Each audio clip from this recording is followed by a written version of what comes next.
Bonsoir Stéphane, Bonsoir Pierre-Antoine. bienvenue pour un nouvel épisode de Regard Libre. Ce soir, on va parler donc de Carrefour, car notre La grande cher distribution. ouais, Carrefour, le magasin, enfin la grande distribution, car notre cher Bruno Le Maire, donc le ministre de l'économie, Ouais. a posé son veto au nom de la souveraineté alimentaire pour bloquer voilà, l'investissement de Couche-Tard, donc qui est une boîte canadienne qui voulait investir 3 milliards pour soutenir le développement de Carrefour. Et donc, Bruno Le Maire a mis son veto.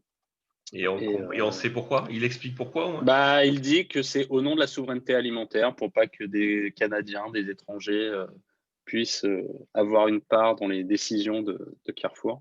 Ah, d'accord. Par contre, il réfute l'accusation de protectionnisme. Donc, Il n'est pas protectionniste, mais il n'aime pas l'argent des étrangers. ouais. C'est Donc, ça. je lis, c'est l'article des Échos, là, je le mettrai en lien. C'est un double coup de tonnerre qui a frappé mercredi la France de l'entreprise. Elle a d'abord appris que le champion français de la distribution Carrefour faisait l'objet d'une offre de rachat par un groupe. Ah oui, c'était un rachat, c'était pas juste de l'investissement. Offre de rachat par un groupe canadien inconnu du nom de Couche-Tard. Puis elle a vu le ministre de l'économie s'opposer a priori à cette opération au motif de la préservation de la souveraineté alimentaire française.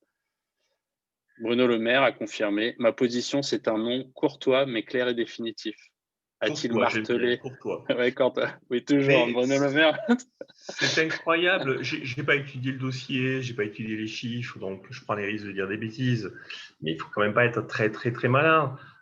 Carrefour, qui est effectivement un des plus grands distributeurs mondiaux, Ouais. longtemps, ils ont été juste derrière Walmart, si mes souvenirs sont bons. Donc, c'est vraiment un très grand acteur mondial de la grande distribution.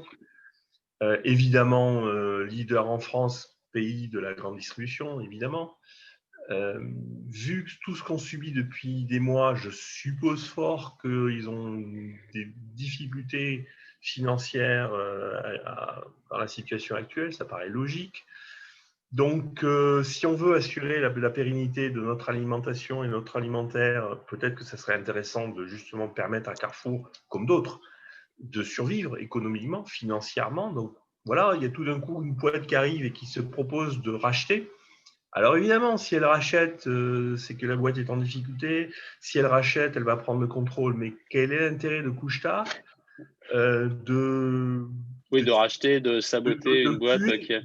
Ouais. De tuer ce qu'elle aura racheté. Je ne suis pas sûr. Je ne suis pas un expert. Je ne connais pas les intentions de Couche-Tard, mais s'ils sont québécois, peut-être que leur intention, c'est de reprendre la marque au Canada, au Québec, et de voir s'ils ne peuvent pas installer des carrefours au Québec, vu que la marque est connue et qu'il y a quand même une ingénierie forte. Je suppose. Mais je ne vois pas pourquoi les Québécois tueraient Carrefour. Le problème, et même si tu es Carrefour, de toute façon, je veux dire, il y a d'autres chaînes, il y a Leclerc, il y a plein d'autres chaînes qui prendraient la place et elles seraient ravies de prendre la place. Ils seraient ravis de prendre les parts de marché, bien évidemment. Donc, bien évidemment. c'est tout à fait. Mais c'est une opération financière comme on en connaît dans plein d'entreprises. Il y a des difficultés, la boîte se fait racheter et c'est encore comme ça qu'elle peut survivre probablement le mieux. Donc, je ne comprends vraiment pas quel est le risque et le problème de Bruno Le Maire, à moins qu'il ait peur que les Canadiens décident de ne plus alimenter la France.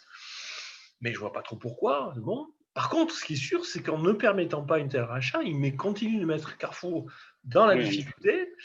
Et donc là, par contre, Carrefour n'ayant pas le cash pour fonctionner, il est tout à fait possible que rapidement, ils soient obligés de fermer des magasins, de licencier des gens. Et là, pour le coup, ça va réduire l'assiette de la grande distribution en France.